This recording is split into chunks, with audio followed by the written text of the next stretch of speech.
Ministério da Saúde coordena a Comissão Função Pública, onde rala o recrutamento para pessoal de saúde o estatuto permanente.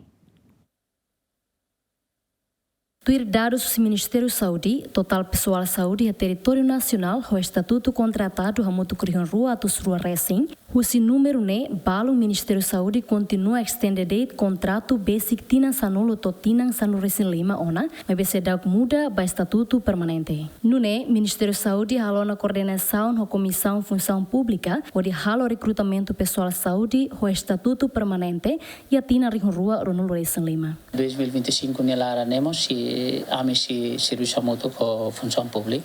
Agora processo lá ela. Ato halor nós recrutamento para funcionário nas permanente. Tamba razão da net tamba barak teves mas sira balo contrato quase de tinan lubo kona. Balo tinan sanulo, balo tinan sanulo selima hore mais. Nesse contratado tinan contrato. Então se serviço moto com função pública para lore haretok harei danela. Bate permanente lá. Pois mais tarde processo bafalo.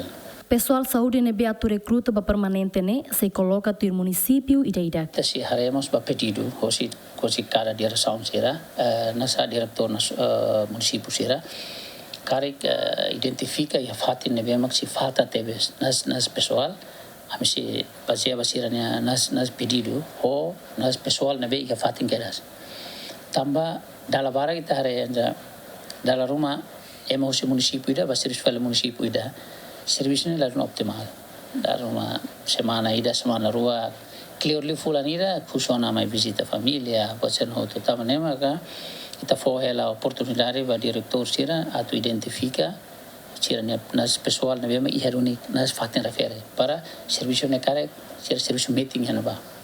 Sala kita haruka hela ba mas sida fulan rua licença mahare família razão bote no join la um serviço optimal então nem mais decide areala. Tuir dados do Ministério da Saúde, total profissional de saúde e território nacional hamutu karihune racing, o número né pessoal de saúde o estatuto permanente rihun hat racing no contratado rihun rua racing. Santina de Jesus, Tito Silva, Gemen.